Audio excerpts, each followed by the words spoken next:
Le sport dans tous les débats, le sport qui occupe la une de l'actualité au Cameroun, et pourtant, il n'y a pas que le sport dans la vie. Et encore que ceux qui donnent leur avis, même ceux qui sont hyper agrégés, hyper instruits, ils se perdent dans des définitions et dans la crise qu'il y a bel et bien au Cameroun. Le Cameroun étant un continent, le Cameroun doit donc avoir aussi l'œil sur ce qui se passe ailleurs. Parce que les inondations qui sont chez le voisin finissent toujours par nous influencer notre maison ou même inonder notre maison. Le sport n'est donc pas ce qui fait bouger seulement l'Afrique, mais c'est plutôt la politique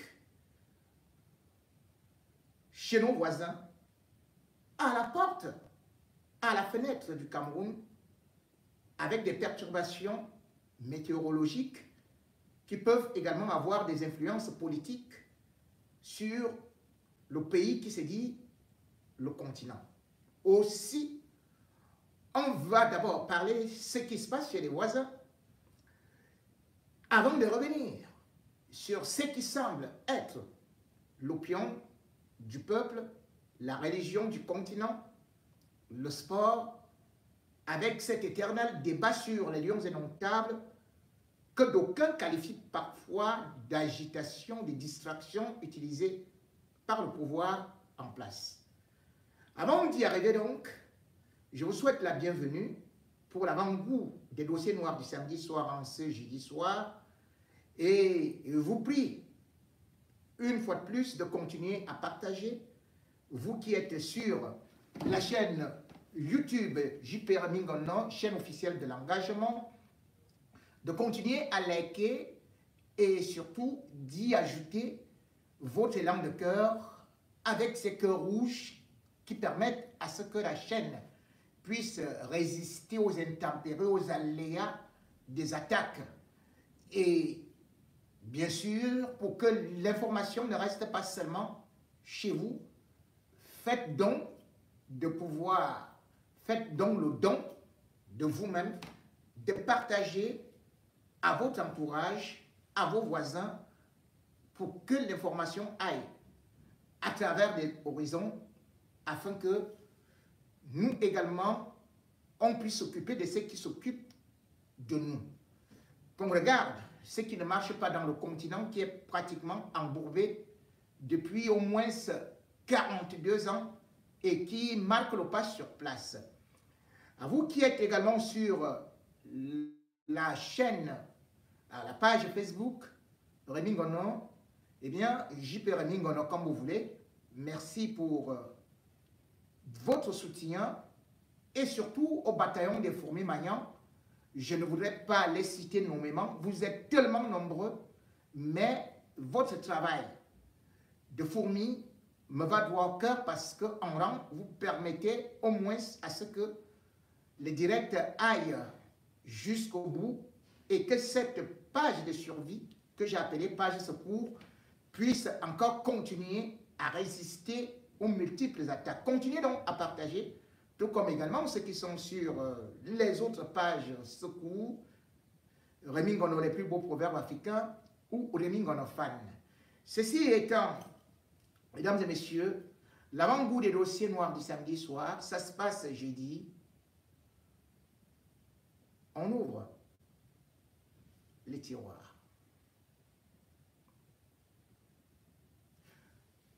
Le savant n'est pas celui qui donne réponse à tout, mais celui qui s'interroge sur tout.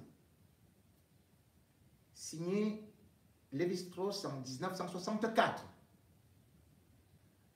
Aussi, quand bien même on nous parle de quel modèle politique il faut pour l'Afrique, après avoir vanté la démocratie, on s'interroge maintenant sur les bienfaits justement de cette démocratie. puisqu'elle est déjà prise en otage et qu'elle est utilisée plutôt comme une sorte de cirage pour lustrer les régimes dictatoriaux et qui, lorsqu'ils organisent des élections, du début jusqu'à la fin du processus, ils tiennent la manivelle. Et d'ailleurs, c'est le président Omar Bongo qui disait, celui qui organise les élections ne les perd jamais. C'était comme ça. Il est donc difficile de perdre les élections en Afrique francophone et particulièrement, plus précisément, en Afrique centrale, où les dés sont pipés, où vous avez beau avoir une certaine popularité, eh bien le dictateur qui est là et qui bénéficie du soutien de l'armée, qui a toute la machine électorale avec lui, à savoir les préfets, les gouverneurs et surtout les armes, les hommes en tenue, eh bien celui-là organise juste l'élection comme du cinéma, comme une parodie, comme une tragique comédie. Au Tchad, on a vu une sorte de popularité fleurir. On a cru au changement. Ce n'était qu'une utopie, dans la mesure où, malgré son nom qui portait déjà le succès, c'est un échec.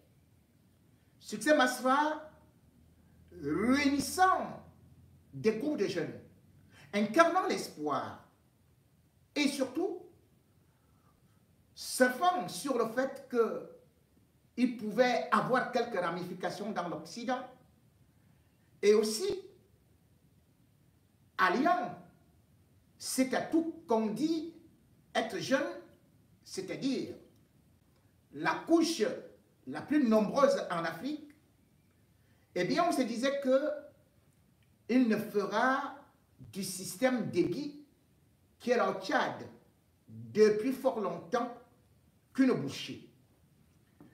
Malgré la mobilisation, eh bien, ça a plutôt tourné en ce qu'on peut appeler un foirage. Puisque Succès Masra, qui avait déjà déclaré qu'il était élu avec 73%, eh bien, a été remballé ou renvoyé sur ces bancs d'écoliers où le pouvoir en place lui a juste attribué à peine 18%. Et celui-là, l'office de l'autre, derrière une machine qu'on appelle midi, eh bien, le midi ne sonne qu'à sa porte, le soleil qu'à sa porte, et le pouvoir ne reste qu'à sa porte. Mamad Déby a donc été réélu président du Tchad. Les résultats ont été proclamés par l'agence qui est supposée être neutre pour l'organisation de ces élections et qu'on appelle l'Ange. L'Ange, allez-y voir, allez-y gratter et vous trouverez des cornes, puisque ce qui y était n'avait qu'une seule préoccupation, un seul objectif, faire passer Mamad Idriss Déby dès le premier tour sans même pouvoir passer par un soi-disant deuxième tour. Chaos technique. Un espoir s'ouvrait, puisque ces institutions sont souvent créées dans des régimes dictatoriaux comme servant parfois de justice ou alors de chambre pour pouvoir redonner espoir au peuple. On les saisit, mais on connaît toujours le résultat. De la même manière que le Conseil constitutionnel fonctionne au Cameroun, c'est ainsi que le Conseil constitutionnel du Tchad lui également, n'est qu'une armoire d'enregistrement de ce qu'on peut appeler désirata du régime. Après l'annonce de ces chiffres qui ont surpris presque tout le monde, eh bien, Succès Masra avait donc saisi le Conseil constitutionnel pour l'annulation de cette élection qui, selon lui, avait connu beaucoup de fraude et que les résultats ne reflétaient pas la réalité. Le 16 mai 2024, le jeudi, c'était donc le jour le plus attendu où on se disait peut-être le Conseil constitutionnel du Tchad allait revoir peut-être la copie de l'ange.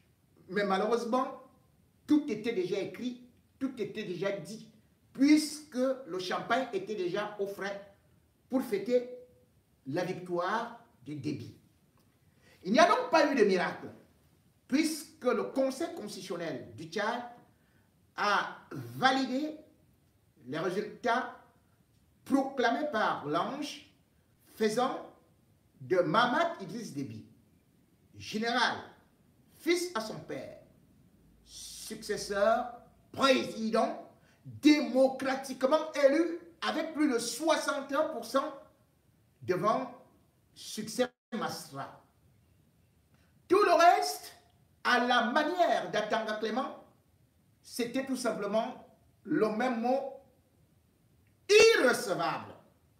Tout a donc été irrecevable, puisque le Tchad, ou plutôt le fils Déby, a pour père Biya, qui lui a appris comment est-ce que ça se fait, comment on gère l'opposition, comment on triche l'élection, et comment on proclame l'élection, et comment justement le Conseil constitutionnel doit aussi également agir.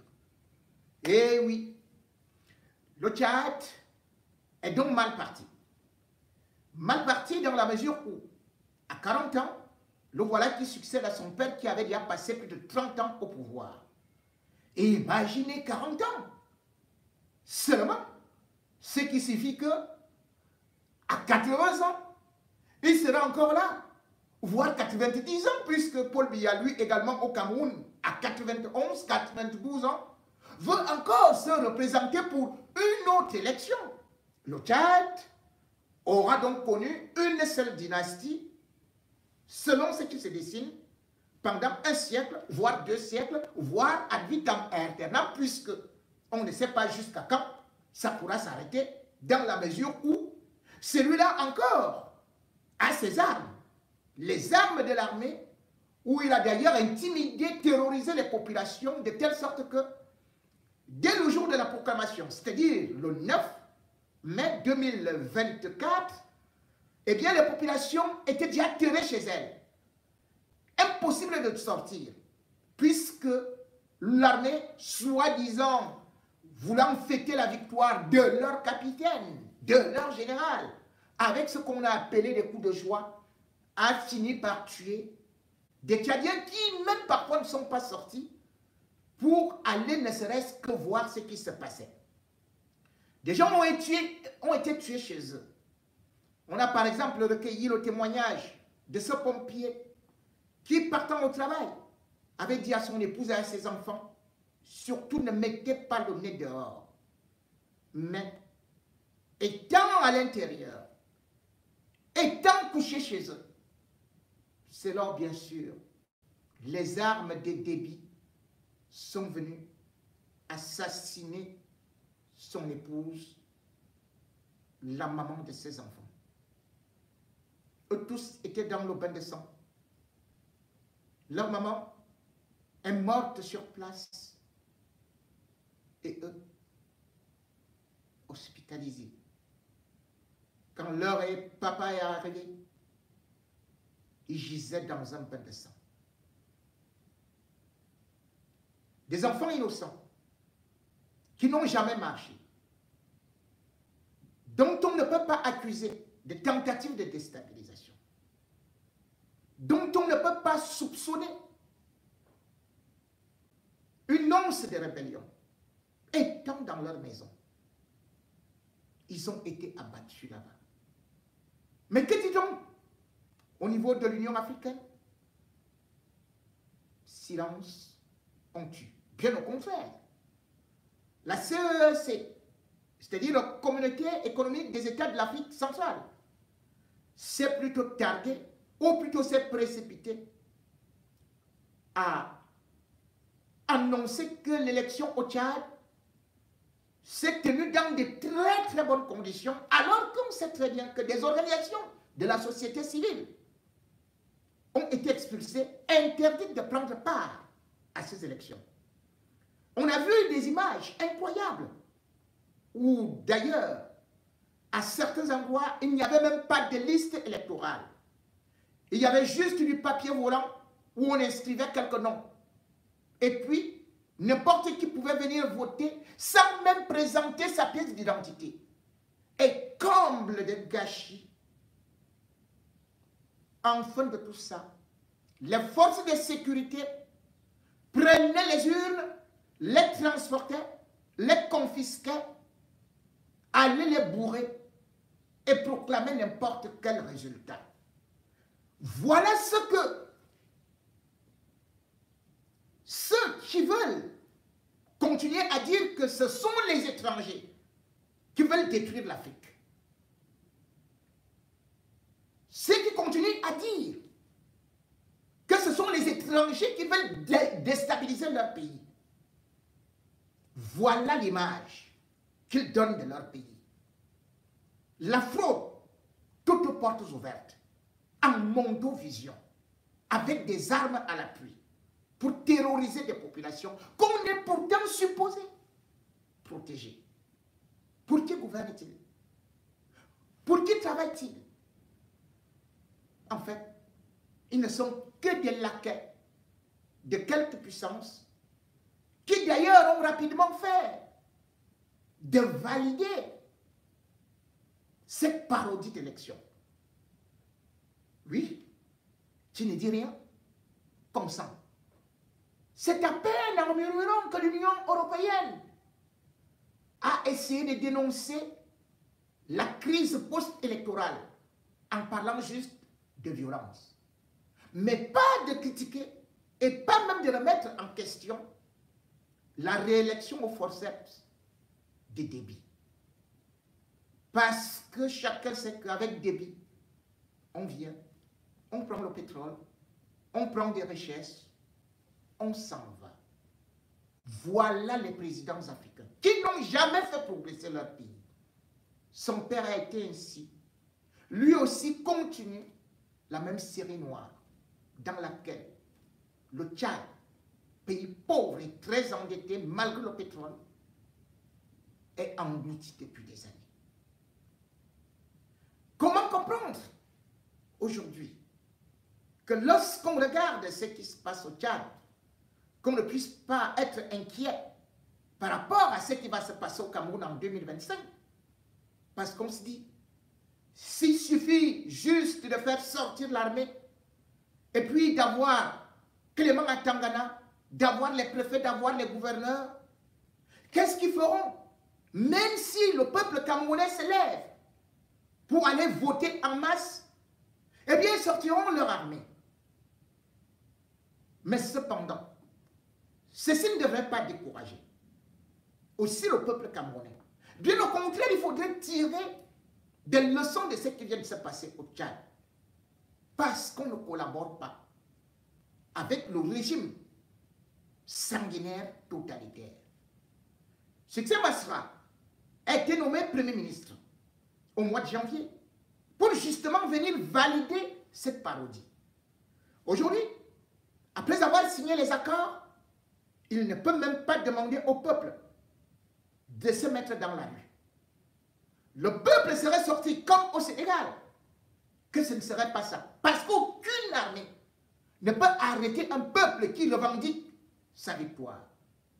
Mais Succès Masra a demandé au peuple tchadien de revendiquer dans la paix, même si, au départ, lui-même voyait déjà qu'il y aura bien sûr, de la fraude électorale. La seule chose, la seule manivelle, le seul atout qu'il disposait, c'était le peuple et non le Conseil constitutionnel.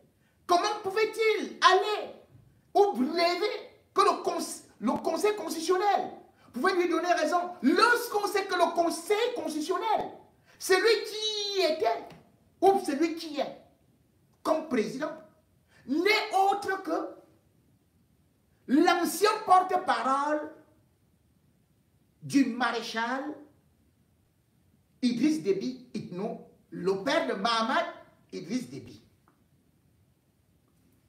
Il a toujours défendu le système. Il a toujours défendu la dynastie Déby.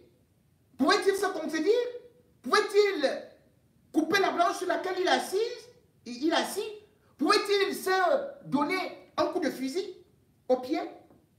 C'était trop rêvé. C'était même du bébéisme que de croire en ça. Et puis également, l'autre enseignement, c'est ce qu'on appelle justement les pseudo-opposants. Succès Masra n'a pas bénéficié de l'onction des autres opposants.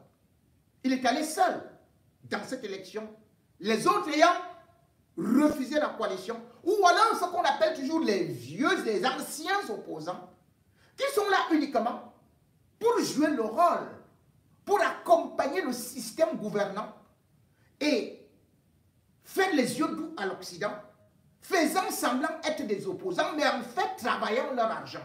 Plus ils sont opposants, longtemps ils sont opposants, mieux ils ont de l'argent. C'est donc cette opposition qui malheureusement aussi a parfois fait échouer la prise de pouvoir au Cameroun par les urnes. Puisque à l'approche de l'élection, beaucoup font semblant d'être avec le peuple. D'autres se présentent comme des jeunes. Et on croit qu'ils veulent le changement, mais en réalité, eux aussi, ils veulent leur part. Ils veulent leur nomination. Ils veulent aller au Parlement. Ils veulent aller avoir des joues qui gonflent. Ils veulent avoir aussi des avantages. Ils veulent aussi gagner des marchés. Ils veulent aussi manger. Finalement, c'est cette opposition qui souvent est contre l'opposition.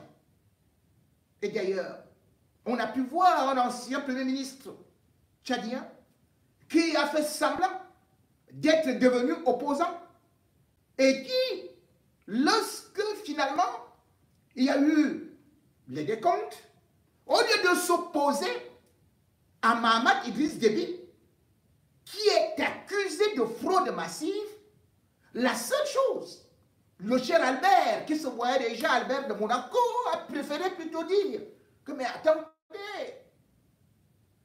je revendique plutôt, je fais plutôt des dépositions, je fais plutôt des plaintes, comme ce succès Masra, qui est aussi un opposant. Dans 3 régions, il est parti là-bas avec les insignes de la République, ce qui est interdit dans la loi. Donc, il faut annuler les voies de succès Masra dans ces 3 provinces ou dans ces 3 régions. Il ne s'est même pas occupé de Mahamat Idriss Déby, qui lui a été donné vainqueur à 61%. Son problème, c'était encore que les 18% qu'on a donnés à Succès Masra, et comme lui, il avait presque 17%, qu'il dépasse même encore Succès Masra. Voilà donc une opposition qu'on a souvent en Afrique centrale pour affaiblir plutôt la vraie opposition. Les opposants de l'opposition. Ces opposants qui ne sont que des instruments pour faire semblant, qui ne sont que des instruments qui n'ont rien à voir avec des partis politiques, mais qui sont créés par des dirigeants africains pour jouer la parodie de la démocratie. Si c'est ainsi, et oui, on peut se dire que cette démocratie version africaine, version Afrique centrale, a complètement échoué. Échoué parce que ils n'ont même plus honte de tricher publiquement, même contre les règles établies. Ils n'ont même plus honte de tricher grossièrement. Regardez ce qui s'est passé au Tchad. Eh oui, le Tchad qui n'a pas de connexion Internet. Le Tchad, où les moyens de transport sont limités. Une élection s'est passée le 6. Le 6 mai 2024. Généralement, pour proclamer des résultats d'une élection au Tchad, ça prend minimum 2 semaines, voire 1 mois. Comment se peut-il que l'agence d'organisation justement de ces élections-là, l'ANGE, comme ils appellent, elle puisse seulement donner les résultats 72 heures après le scrutin, au moment où les cris, les dénonciations, et surtout, il y avait déjà des mouvements qui démontraient qu'il y avait des fraudes. Et hop, le Conseil constitutionnel, le 9 mai 2024, remet ce qu'ils appellent les procès-verbaux aux délégués à 16 heures, à 14 heures plus tôt. 2 heures de temps après, l'ange annonce déjà que je vais donner les résultats. Comment ont-ils fait? Puisque ce même jour, c'est là où ceux qui étaient envoyés dans plus de 23 provinces pour venir avec des résultats arrivaient le même jour, le 9. Comment a-t-on fait au Tchad pour comptabiliser en quelques minutes, et ceci manuellement, ce n'est pas l'ordinateur qui le fait, 26 000 procès-verbaux. 26 000 procès-verbaux. Jusqu'à donner les résultats. Vous savez, Mamad Déby a même dépassé son père, son professeur. Puisque jusqu'à présent, si le professeur Foguet se trouve en prison, c'est parce qu'il a demandé à Biya avec Atanganji et Clément Atangana. Où sont les 32 procès-verbaux? 32 procès-verbaux de l'élection de 2018. Nous sommes en 2024. Il n'y a pas encore les procès-verbaux de 2018, les 32. Paul Biya n'a pas encore réussi à finir les calculs, ni à les fournir. Clément Atangana ne sait pas là où ça se trouve. Atangana lui-même ne comprend rien. Mais au Tchad, 26 000 procès-verbaux ont été collectés, totalisés manuellement en moins de 2 heures de temps. Et pam, voilà les résultats. Le gagnant, c'est le général Mamad Idriss Déby. Et on commence à tirer en l'air. Boum, boum, boum, on tire sur des gens.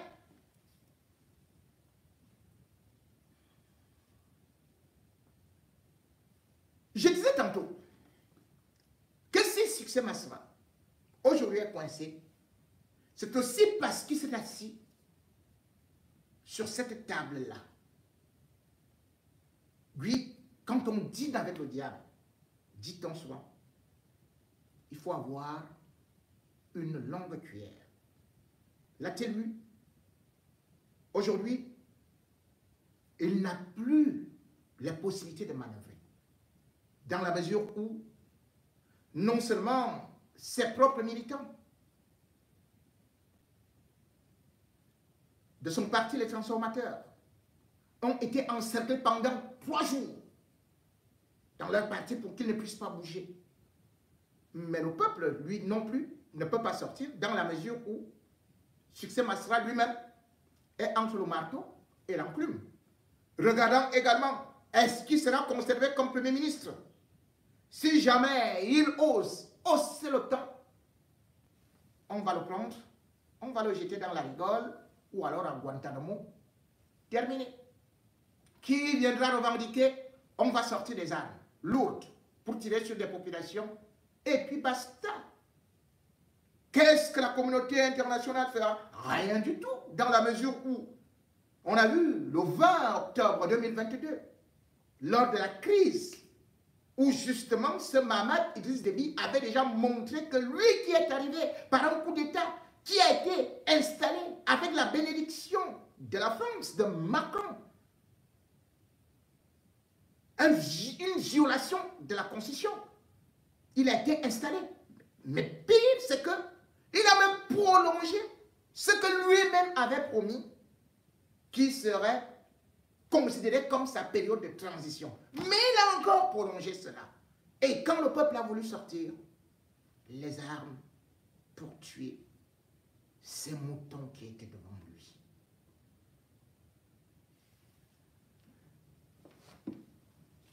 N'attendons donc pas un sauveur qui viendra de l'extérieur.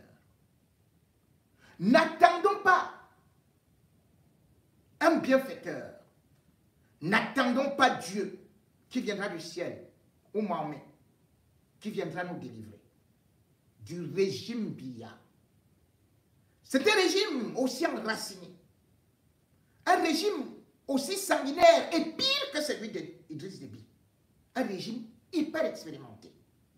C'est un régime qui sait se régénérer. C'est un régime où chacun défend l'autre parce qu'ils mangent ensemble. Et c'est pour cela que chacun doit d'abord savoir que pour l'élection de 2025, il ne faudrait pas attendre seulement Maurice Kamto ou un opposant. Il faudrait que le peuple qui aura choisi son candidat, que ce peuple défende son vote. Que ce peuple soit capable de descendre dans la rue et non d'attendre un opposant. Si vous attendez un opposant, et ils vont faire comme ils font au Tchad, ils encerclent les bureaux du parti, ils encerclent la maison de l'opposant, exactement comme ils avaient déjà fait avec Maurice Kamto. Et hop, c'est terminé. Mais si le peuple se prend en main comme le peuple burkinabé, comme le peuple algérien, comme le peuple tunisien, ce n'est qu'à partir de cet instant que l'armée ne sait plus où donner la tête, parce que l'armée ne peut pas tuer des milliers de personnes pour défendre un régime totalitaire sanguinaire. Cette armée elle-même va se diviser, va se craqueler. Encore qu'aujourd'hui, l'armée camerounaise, et il y en a certains qui ont des privilèges et d'autres qui n'en ont pas et qui attendent juste un peuple courageux. Ce peuple courageux qu'on appelle à aller au niveau des listes électorales, parce que d'aucuns disent inutile d'aller s'inscrire, inutile parce qu'on connaît déjà le résultat. Mais si on croise les bras, comme depuis 42 ans, qu'est-ce qui a donc changé? Aide-toi et le ciel t'aidera. Tente et comme ça tu pourras. Si déjà on ne tente même pas, qui pourra venir sauver le Cameroun? Il faut donc mettre la chance de votre côté, peuple camerounais. Et il faut regarder les exemples, les échecs du Tchad et comprendre justement aussi qui sont les vrais leaders. Les leaders qui sont prêts à mourir au front. Des leaders qui sont prêts à affronter ce régime sanguinaire. Des leaders qui sont prêts à se sacrifier. Et non des leaders qui sont justement là pour pleurer, pour par la suite aller dîner, ou alors qui visent tout simplement l'Assemblée. 2025 doit être le corrigé de ce qui s'est passé au Tchad. Le Tchad nous interpelle.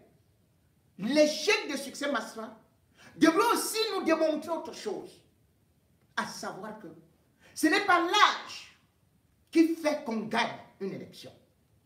Oui, au Sénégal, Fall a gagné l'élection. Mais si Fall a gagné cette élection, c'est parce que derrière lui, il y avait aussi une jeunesse qui croyait au changement. Et Fall n'avait pas eu à se compromettre avec ce régime. Fall a accepté, tout comme Sonko, d'aller en prison. Ils étaient prêts à tout. C'est pour ça que le peuple les a suivis. Et c'est pour ça que le peuple était prêt à se battre pour eux. Ce n'est pas leur âge qui a fait leur victoire. Ce sont leurs convictions politiques qui ont fait leur victoire. Si on regarde l'âge, on vous dira que même Ali Bongo est arrivé au pouvoir étant jeune. Même Paul Biya est arrivé au pouvoir étant jeune. Même Nyansibé est arrivé au pouvoir étant jeune. Même Obiangema est arrivé au pouvoir étant jeune.